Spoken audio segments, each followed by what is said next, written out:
There is a field in central Texas where archaeologists have pulled 2.6 million artifacts out of the ground, and they have only excavated 3% of the site.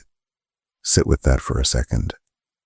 3%, 2.6 million artifacts. Whatever is buried in the other 97% hasn't been counted yet. There is also a wall. It's buried under a Dallas suburb, and it stretches roughly 20 miles in something close to a perfect rectangle. For 170 years, geologists and architects who have actually stood over it still cannot fully agree on whether human hands built it.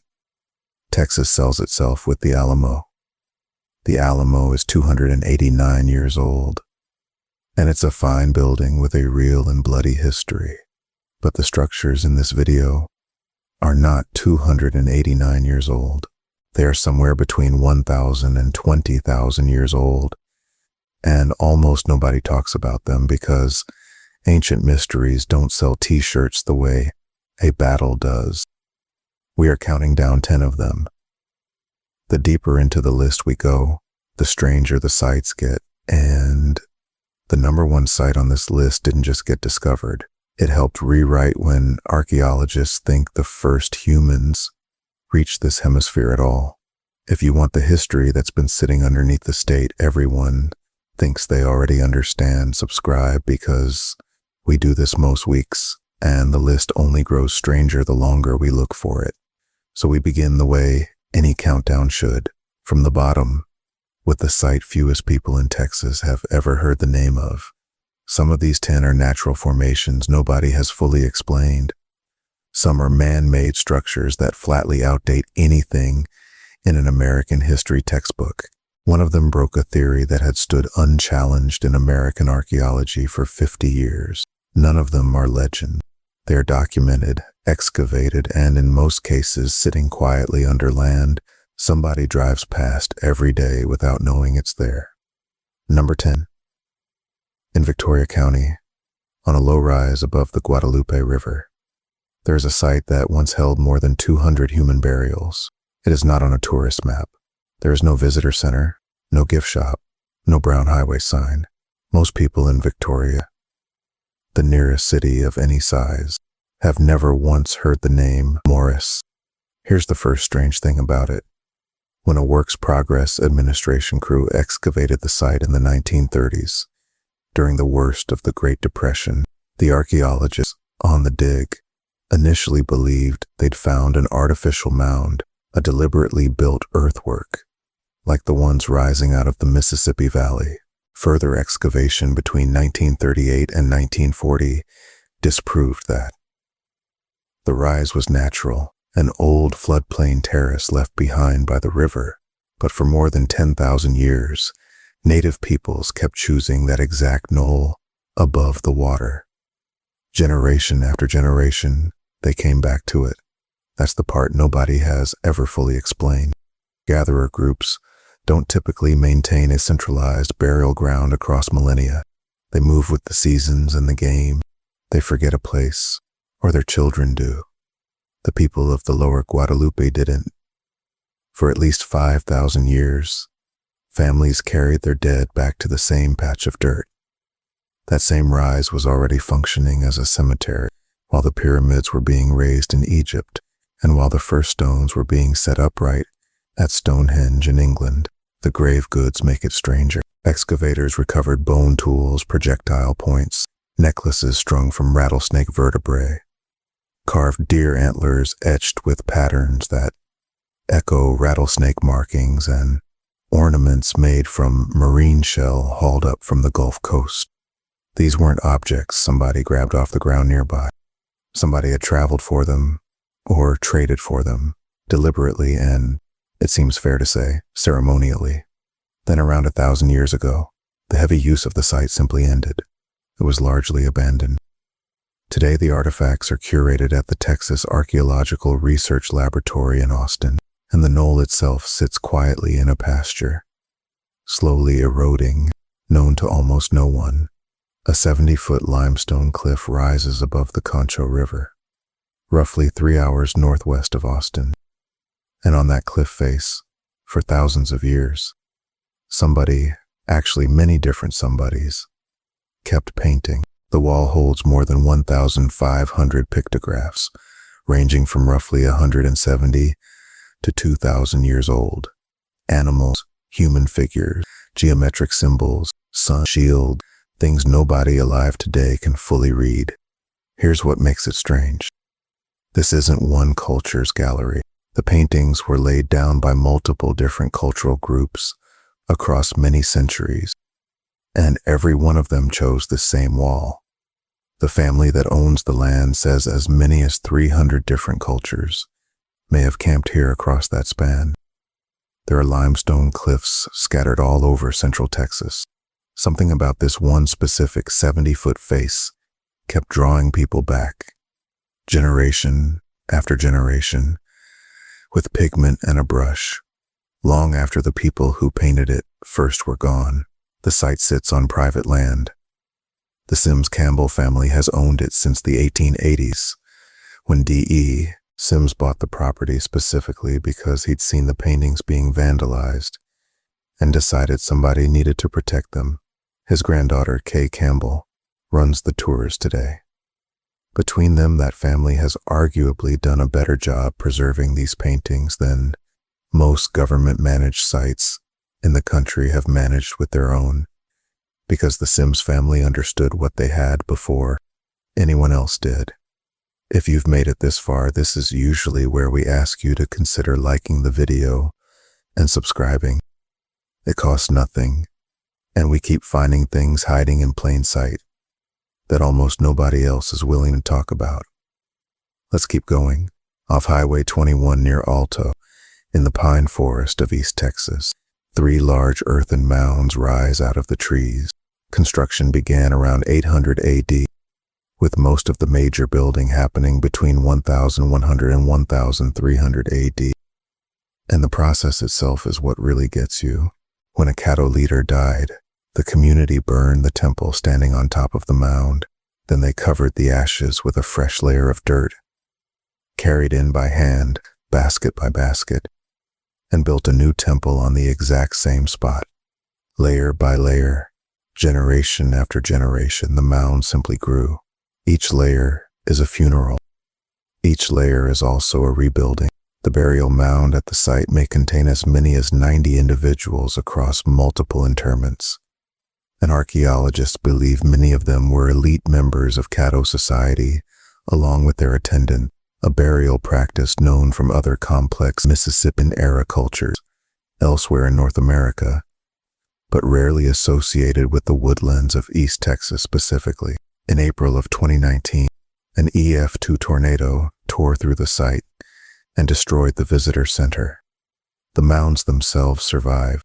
They have survived everything for 12 centuries now, and a single afternoon of Texas weather was never going to be the thing that finally took them down.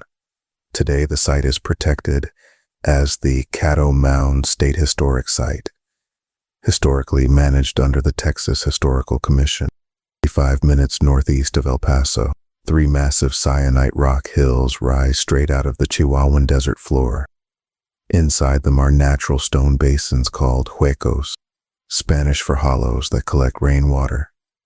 In a desert, where water is the only thing that actually matters, those basins turned a barren stretch of ground into an oasis, and for 10,000 years, every group that passed through stopped, drank, and left a mark on the walls.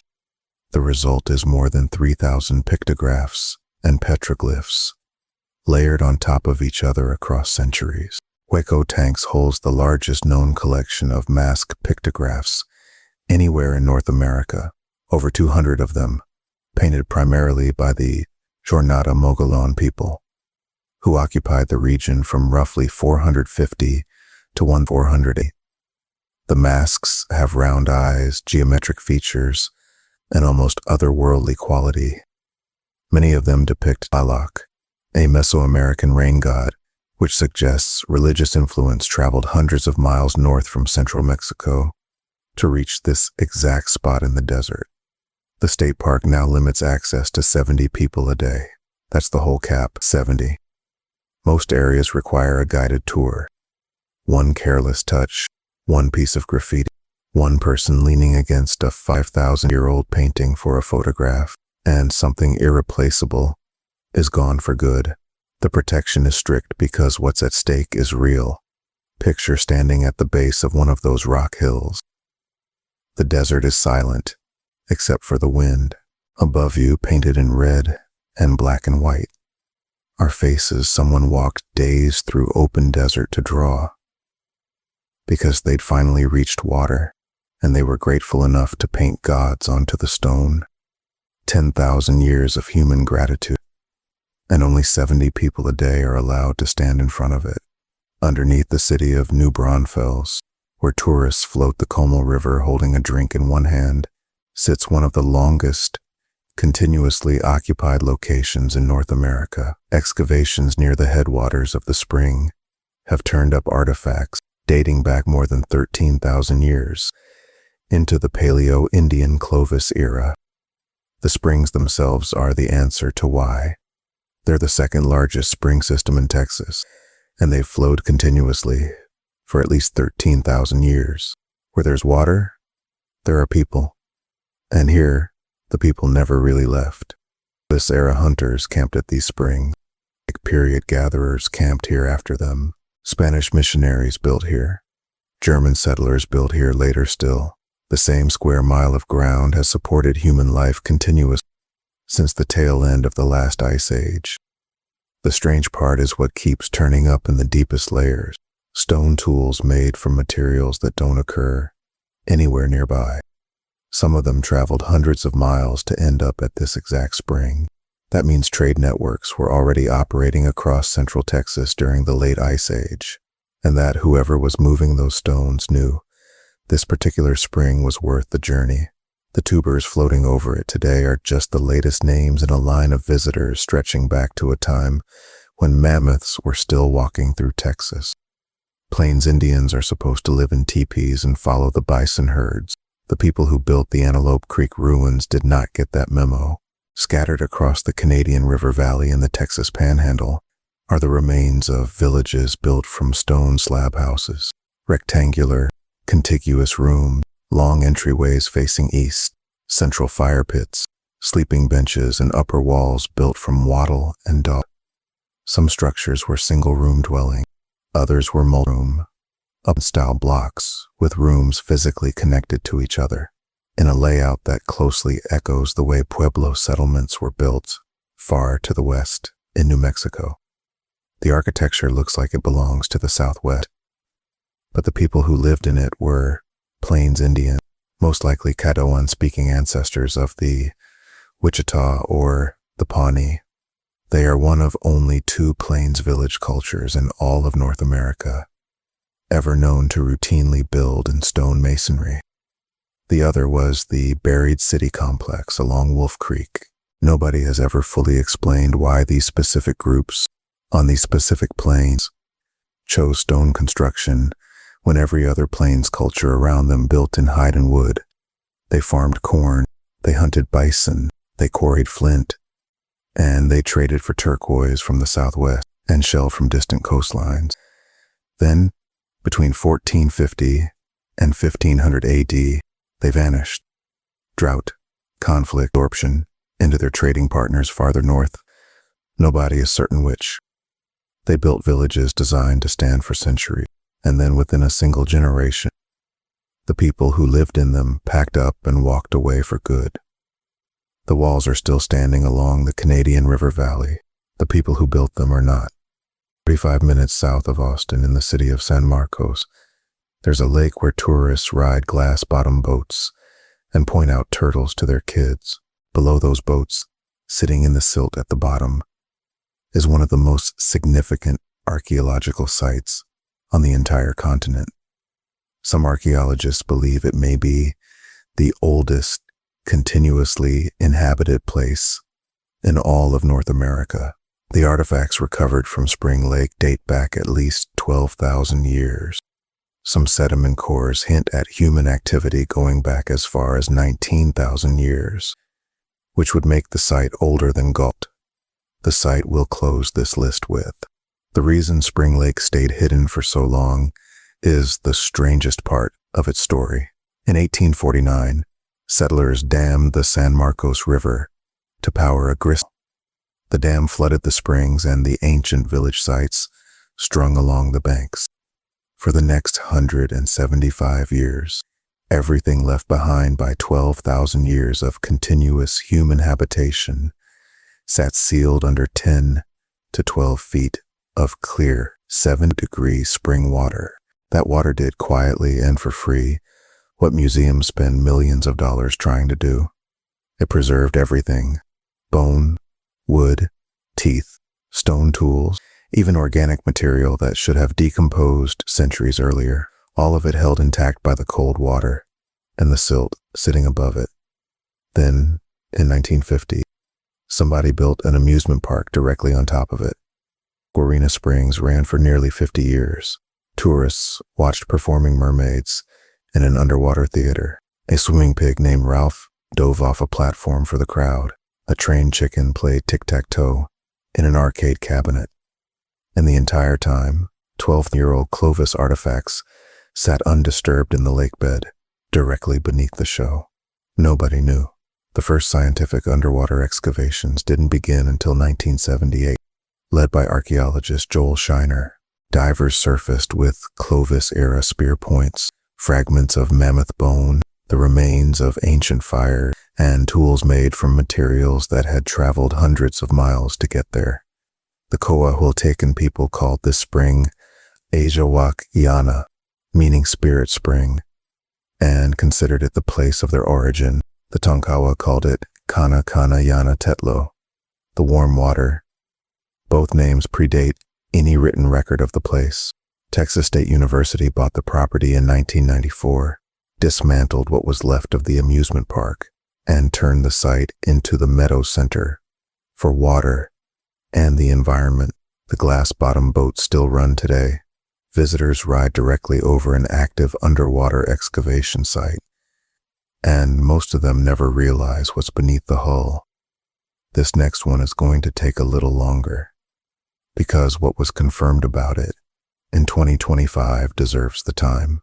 2 miles west of Seminole Canyon State Park, near Comstock, a 26-foot painted mural stretches across a rocky overhang above the Pecos River.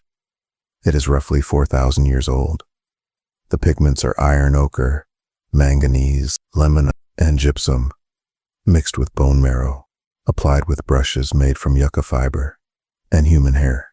At the center of the composition is a white-robed figure with outstretched arms, surrounded by human forms, animals, and otherworldly creatures. Researchers at Texas State University have interpreted the mural as a cosmological narrative depicting the birth of the sun and the dawn of time.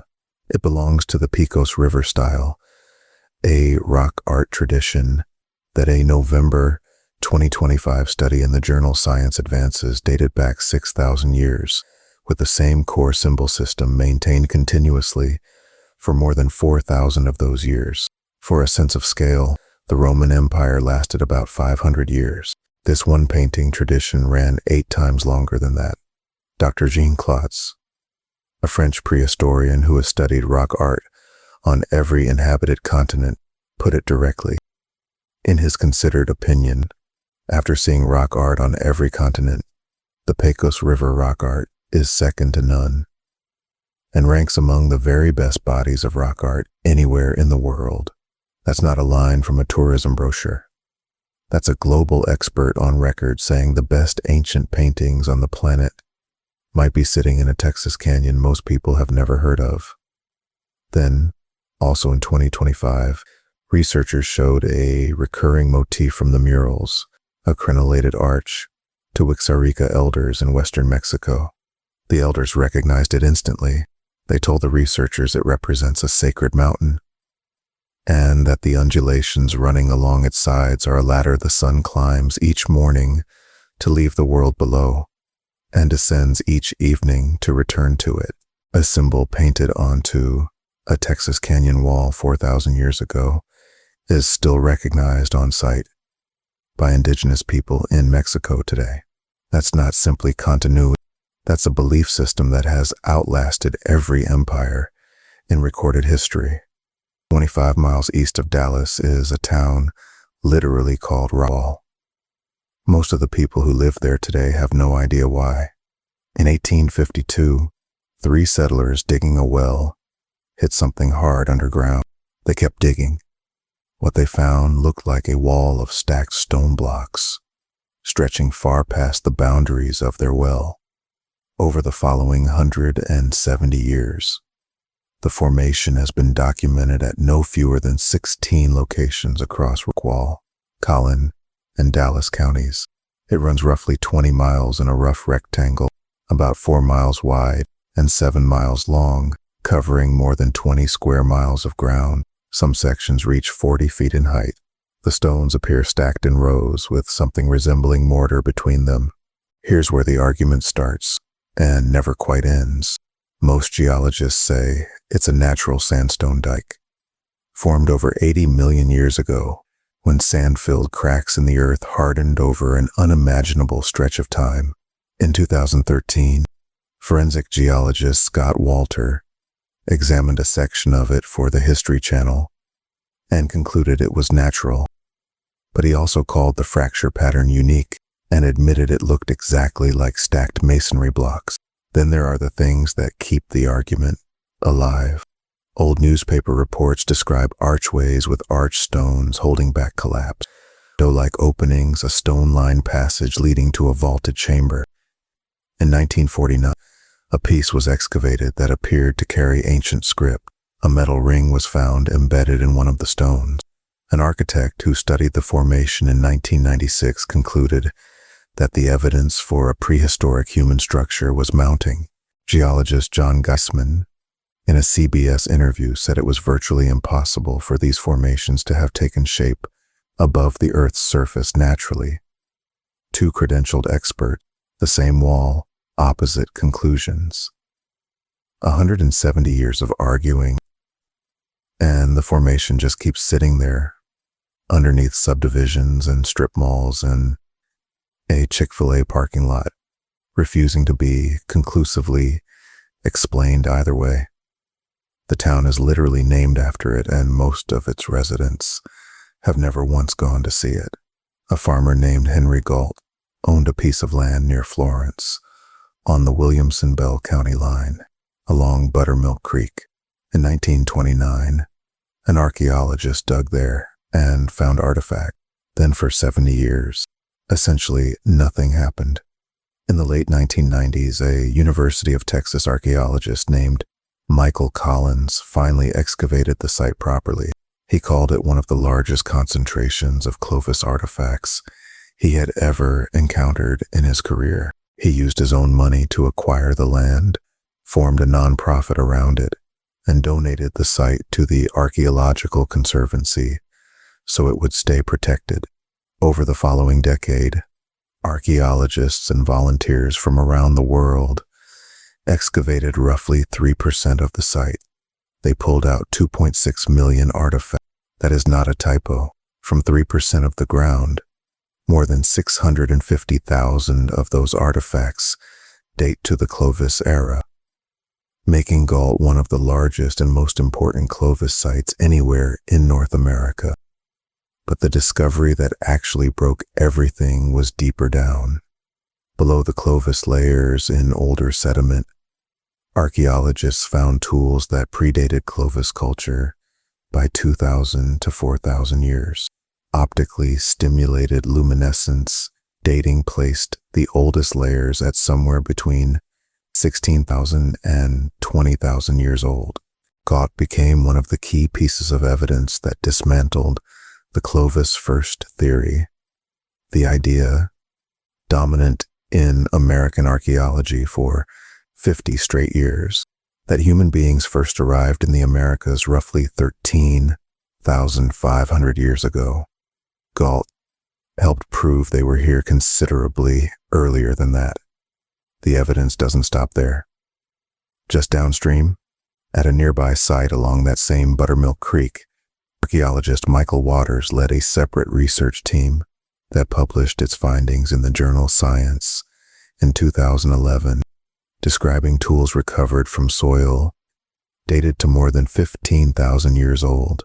Independent confirmation from a different research group that people were already living in Central Texas well before the Clovis culture existed. Today, the Gault Site continues to be studied by the Gault School of Archaeological Research, working in partnership with Texas State University. The site contains all 11 cultural technology styles known from Central Texas, the only place in the entire state with the complete sequence. It holds incised stones carved with geometric patterns from the Clovis period, which may represent some of the oldest known art anywhere in the Americas. It's one of only 20 confirmed mammoth kill sites in the United States. The faunal remains recovered include mammoth, bison, horse, deer, rabbit, birds, and turtles, which challenges the long-held assumption that Clovis people were exclusively big game hunters. A working cattle pasture near Georgetown quietly rewrote the story of when human beings first arrived in the Western Hemisphere, and 97% of the site still hasn't been excavated. Whatever else is buried along Buttermilk Creek has already been waiting there for at least 16,000 years. It can wait a little longer. 10 sites, and none of them fit neatly onto the same page of a textbook. A burial ground held sacred by families for 5,000 straight years. A single limestone wall that 300 different cultures kept choosing to paint on, one after another, for 2,000 years. A building on a scale rarely credited to East Texas, a desert oasis so precious that people carved gods into its walls out of gratitude. A spring so continuously important that it drew visitors from the Ice Age straight through to the era of a diving pig named Ralph. Plains people who built in stone when nobody around them did. A lakebed that may be the oldest continuously inhabited place on the entire continent. A 4,000-year-old mural whose central symbol is still recognized on site by indigenous elders 800 miles away in Mexico. An underground wall that professional geologists still can't agree on, and a cattle pasture that pushed the arrival of humans in North America back by thousands of years, with 97% of it still sitting untouched in the ground. Laid side by side, what these 10 sites suggest isn't one single answer. It's a pattern that people were moving through, settling in, building on top of, and returning to this specific stretch of land for a span of time so long it makes the state's official history read like a footnote. Texas has been telling one story about itself, built around a mission that's less than 300 years old. The ground underneath that story has been quietly holding a much older, much stranger one the entire time. None of these 10 sites has a tidy ending. The Rockwall is still just a rock formation to some experts and a mystery to others, sitting under a Chick-fil-A parking lot either way. 90% of Gault is still in the ground waiting. Spring Lake's oldest sediment cores still haven't been fully confirmed. Nobody can say for certain why the Antelope Creek people walked away from villages built to last for centuries, or exactly why one specific 70-foot cliff face at Paint Rock kept pulling different cultures back to it, generation after generation, for 2,000 years straight. These aren't loose ends because the researchers involved were careless. They're loose ends because that's what the actual honest record looks like when you follow it all the way to where the evidence currently stops. These 10 sites are real. The 5,000-year-old burial knoll, the cliff that 1,500 paintings cover, the underground wall nobody can agree on, the cattle pasture that broke the textbooks. All of it is sitting in the ground in Texas right now, and almost nobody talks about it. Like this video, if you just learned that Texas has structures older than the pyramids, and subscribe, because the things hiding in plain sight across the state are only getting stranger from here. And tell us in the comments, Out of these 10, which one do you think deserves to be a lot more famous than it is?